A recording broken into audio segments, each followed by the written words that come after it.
Recently, President Donald Trump delivered a sharp warning to the BRICS countries, a group made up of Brazil, Russia, India, China, and South Africa. He stressed that any move to challenge the supremacy of the US dollar would not be tolerated. He declared that nations attempting to undermine the dollar could expect severe economic sanctions, including 100% tariffs. Trump made it clear, the US dollar is non-negotiable, and the United States will not back down from defending its dominance in global trade. But here's the twist. Despite these stern warnings, BRICS is not backing off. In recent years, these nations have been making significant strides towards reducing their dependence on the US dollar. A critical move in this direction has been encouraging trade in local currencies. Take Brazil and China, for example. They've agreed to trade directly in their own currencies, the Chinese yuan and the Brazilian real, cutting out the US dollar as the middleman. This move helps not only in reducing exchange rate risks, but also fosters greater financial independence for these nations. It's a strategic push to rewrite the rules of international trade without the influence of the US dollar. Alongside this, BRICS is taking another vital step, the massive accumulation of gold reserves. By the end of 2024, the BRICS countries are on track to own approximately 6,200 tons of gold, representing over 21% of the world's reserves. This is not just about hoarding gold. It's a powerful strategy to shield these countries from financial volatility and economic sanctions, ensuring they have assets beyond the reach of the US dollar. In a bold move, BRICS has launched a new payment system, BRICS Pay. This cross-border payment platform, powered by blockchain technology, enables BRICS nations to conduct transactions in their own currencies, bypassing traditional Western-dominated financial systems like SWIFT. With BRICS Pay, members can now make direct payments in their local currencies, eliminating currency conversion fees and reducing transaction costs. This platform is not just about saving money. It's a direct challenge to the US-dominated financial architecture, pushing for a more independent, multipolar global financial system. The unveiling of BRICS Pay and the gold accumulation strategy are part of a long-term plan to reduce reliance on the US dollar and establish a new financial order. These moves reflect a growing tension between the US and BRICS, with the latter aiming to alter the dynamics of global finance. As these nations rally together, they're not just shifting their financial policies, they're reshaping the very landscape of global power. But can BRICS truly break the US dollar's dominance? That's the million-dollar question. The US dollar isn't just a currency. It's the backbone of global trade and finance, deeply embedded in financial networks, trade agreements, and political stability worldwide. Its dominance is reinforced by international treaties, financial markets, and global institutions where the US holds significant sway. That said, BRICS' strategies are putting pressure on the US, and the future could see significant shifts in the global financial landscape. With increasing cooperation among its members, BRICS is carving a path toward a multipolar financial system where power and influence may no longer be solely in the hands of the US. So, what does the future hold for the US dollar? Will BRICS truly succeed in breaking its stranglehold, or will the US continue to dominate? As these strategies unfold, one thing is clear. We are at a pivotal point in global finance, and the US dollar supremacy could very well be on the line of the US. Okay, but before we even get started, hey, the elephant in the room. President Trump's in the hospital from COVID. And I just want to say my heart goes out to COVID. Chris Rock kicks off with a savage throwback, one of Trump's most ridiculous moments, suggesting we should inject disinfectant to fight COVID. He mimics Trump's tone perfectly as the crowd bursts out laughing. Rock also mocks Trump's obsession with crowd size, pointing out how bizarre it is that a president would care that much. It's hilarious, but also a little too real. The internet agrees. This bit spreads like wildfire across social media. Next, Rock compares Trump to a walking, talking SNL sketch, not in parody, but in real life. He goes in hard, listing off a string of Trump's most embarrassing business failures: Trump steaks, Trump University, Trump Airlines. Each name hits like a punchline because behind every flashy logo was a collapse waiting to happen. Trump Steaks, sold through Sharper Image. Trump University, fined $25 million for fraud. Trump Airlines, gone within 3 years. The audience doesn't just laugh, they recognize the truth in the joke. It's not just comedy, it's a brutal takedown of Trump's entire so-called branding empire, a legacy built on gold letters and bankrupt promises. Be a war hero that got captured. I don't want to vote for nobody that got captured. I want to vote for that got away. But the real shocker. Chris Rock calls out Melania Trump. He doesn't need to exaggerate, just pointing out how cold she looks when standing next to Donald. Her blank stares, the hand dodges, that stiff, forced smile. And suddenly the internet is obsessed again. Melania becomes the unexpected co-star of this viral moment. And that brings us to the moment everyone's been waiting for.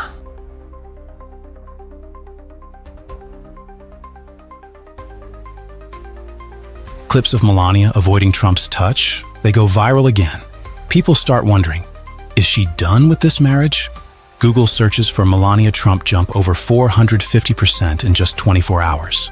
Chris Rock didn't just tell a joke, he reopened a national obsession. Man, they got Elon, they gonna put him on a rocket ship. We call it Space Mex. Oh yeah. J-Lo's gonna marry Ben again just so she can stay in the country. And how did Trump respond? Just as expected, furious. He storms through Mar-a-Lago, then rushes to post on Truth Social, calling Chris Rock disrespectful and not funny. Some sources even say he's threatening legal action, but it backfires. The clip spreads faster, the memes double, and the conversation only grows louder. Will. And then you get to the resort and you're like, Jamaica's nice.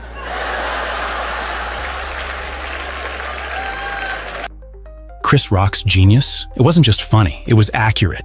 Every joke hit a nerve, not because it was cruel, but because we'd seen it all before. Trump's weird moments, Melania's quiet resistance, the brand failures, the outbursts. Rock took all of that and turned it into a comedy set America couldn't ignore. And judging by how loud the internet got, this performance hit exactly where it was meant to. Don't go anywhere. We've got more fascinating stories coming your way. Welcome back. President Trump is threatening to put a 200% tariff on wine, cognac, and other European alcohol imports, including 200% tariffs. Could those beloved bottles of wine and champagne from the EU become pawns in the biggest trade war happening right now between the US and the EU? Here is what he just posted. Quote, the European Union has just put a nasty 50% tariff on whiskey. If this tariff is not removed immediately, the U.S.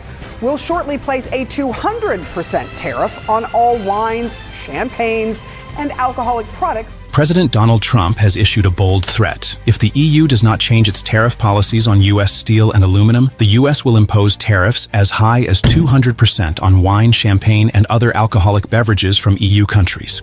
This is not a hasty decision, but a strategy aimed at pressuring the EU to change the unfair tax policies the U.S. claims they have in place. In reality, this is a hard blow to the EU's wine industry. In 2023, the EU exported about 13.1 billion USD worth of alcoholic beverages to the US, with French wine being the flagship product in that trade. A 200% tariff could cause the price of French and Italian wines to soar, leading to a decline in market share for EU wines in the US. This could severely impact major wine producers in Europe, as American consumers will face double the price for their favorite wines. The wine industry is unlikely to sit idly by. This tariff increase will certainly hit the wine industries in countries like France, Italy, and Spain hard. But this is not just a loss for Europe. If tariffs on EU wine rise, U.S. consumers may turn to other options, including domestic wines, shrinking the market share of EU wine producers in the U.S. One day to the other, we will have to stop to send our wines to the United States. There is no way we can sell wines in the United States. We can reach this market if we are suffering a 200% tariff. After Trump's threat to impose 200% tariffs, the European Union responded firmly. Senior officials from the EU declared that Europe would not give up its wine industry and would protect these products against any threats from the US. The EU asserted that it would not concede in this confrontation and was ready to defend its national interests. The European Union strongly criticized President Trump's trade policies, arguing that the 200% tariff on wine and champagne would not only hurt the industry but also damage the trade relationship between the US and the EU. French wine producers, especially premium brands like Champagne, will face great difficulties as high tariffs push up the cost of their products. France has spoken out to protect the interests of its wine industry and is ready to face any retaliatory measures from the US. However, this confrontation creates opportunities for US wine producers. If the EU does indeed impose 200% tariffs on imported wine, U.S. winemakers could expand into the EU market, especially if the U.S. reduces tariffs on domestic wine. This could be a huge boost for the U.S. wine industry, allowing them to build and expand their market in countries that are already familiar with European wine brands. If the EU continues to maintain its tariff rates and refuses to yield, the wine industry in these countries will certainly face a significant decline in revenue in the U.S. At the same time, U.S. wine producers will have the opportunity to expand their market share in EU countries if they reduce tariffs on domestic wine products, especially California or Texas wine brands. The trade war between the U.S. and the EU is entering a phase of unprecedented tension. How will the EU respond? And can the U.S. seize this opportunity to expand its wine market in Europe? Don't look away, because the next developments in this tariff war will surprise you. Just 80 kilometers long, but the Panama Canal sees more than 14,000 ships pass through each year. That's over 5% of all global maritime trade, and more than 70% of that traffic is connected to U.S. ports. Then, in early 2025, Donald Trump announced his plan to take back control of the canal. So why does the U.S. want back in? What is China losing in this game? And how will Panama navigate between two superpowers? At a campaign rally, Donald Trump declared he would regain control of the Panama Canal. He criticized the high fees imposed on U.S. ships, calling them unfair, and claimed the U.S. was being drained by the very route it built. Trump pointed directly at CK Hutchison Holdings, a Hong Kong-based conglomerate, which currently operates two strategic ports at both ends of the canal, Balboa on the Pacific and Cristobal on the Atlantic. According to Trump, this compromises America's trade security and national defense. Beyond speeches, an internal document described as a Provisional National Security Guide revealed that the Trump administration had asked the Pentagon to consider all options to secure long-term U.S. access to the canal. These options included military cooperation, technical assistance, and measures to guarantee the canal's neutrality. Panama responded quickly. The foreign ministry stated firmly, "The Panama Canal is a national asset. It belongs to the Panamanian people, and it will remain that way." Yet just weeks later, Panama made a series of strategic adjustments. First, Panama announced its withdrawal from China's Belt and Road Initiative, a program it had joined back in 2017. Second, the Attorney General of Panama canceled the long-standing port concession agreement with CK Hutchison Holdings. Originally signed in 1997 and renewed in 2021.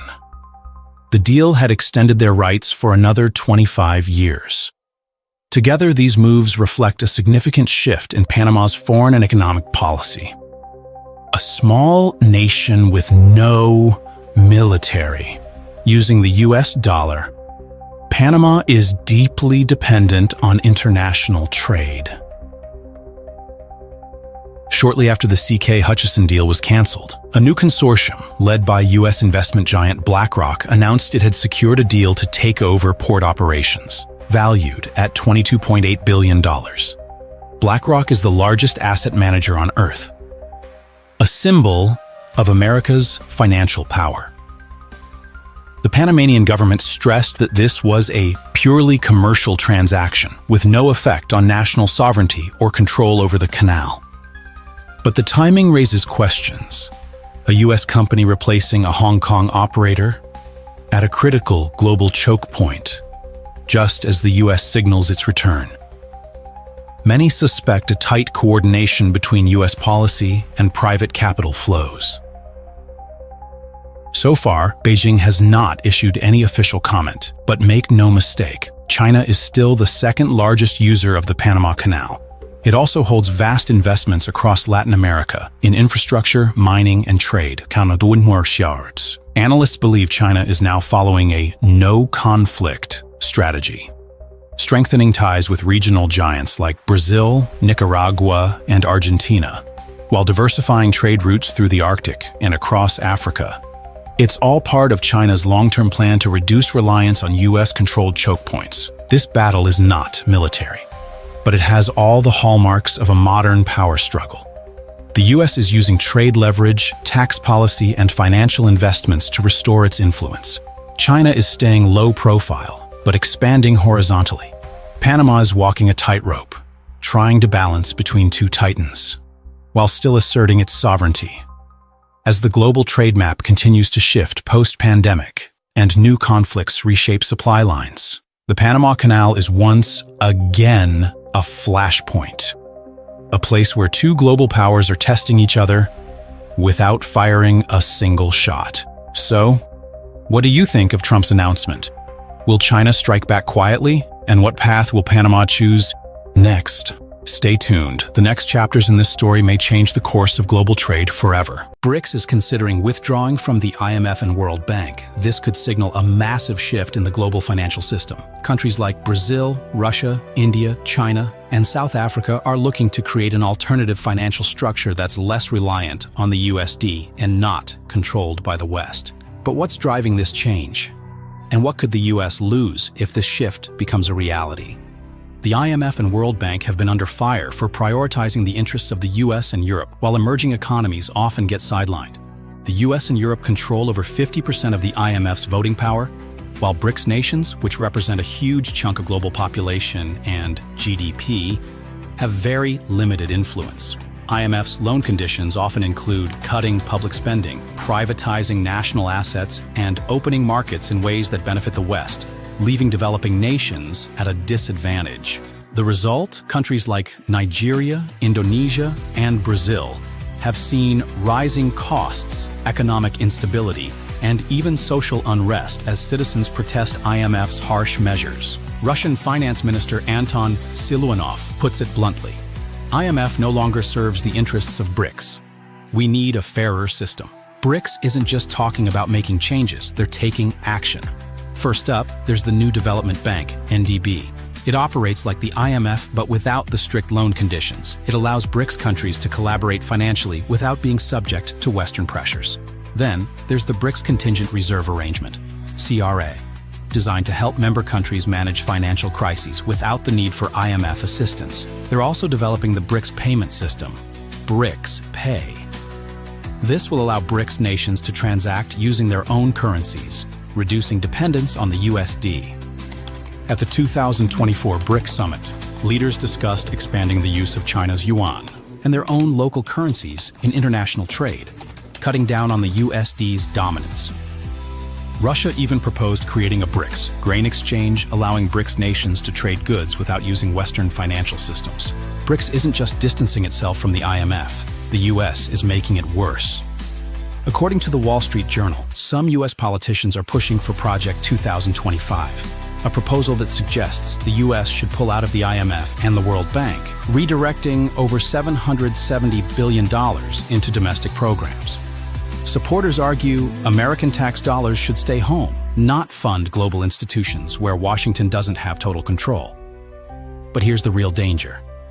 If the U.S. exits the IMF, BRICS will fill the void, reshaping global finance, weakening Western influence, and challenging the dollar's dominance. What happens if the U.S. leaves the IMF? The IMF takes a hit. The U.S. is the IMF's largest shareholder. If it exits, IMF credibility collapses, triggering a confidence crisis among member nations. BRICS gains momentum. With the new Development Bank, NDB, and BRICS Reserve Fund, CRA, BRICS can offer alternative loans, undermining Western financial control. China tightens its grip. As BRICS' largest economy, China could leverage this shift to push the yuan into global trade, accelerating de-dollarization and weakening U.S. financial power. U.S. sanctions lose their bite. The IMF has been a critical tool for enforcing economic pressure. If it weakens, sanctions on Russia, Iran, and Venezuela become less effective, reducing Washington's influence. Shift in global loan policies. Unlike the IMF's austerity-driven approach, BRICS banks offer infrastructure funding without forcing budget cuts or privatization. That's a game changer for developing nations. Is Washington handing power to BRICS? This isn't just a domestic policy shift, it's a seismic global transformation. If the US pulls out of the IMF, Western financial dominance could crumble faster than anyone expects. If BRICS pulls the trigger on leaving the IMF and World Bank, it would trigger a fundamental change in the global financial system.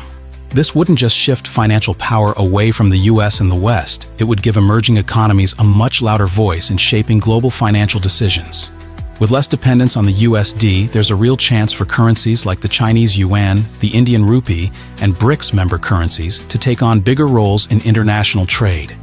This could shift the global financial balance, and the US will face a new reality where its influence isn't as dominant as it used to be.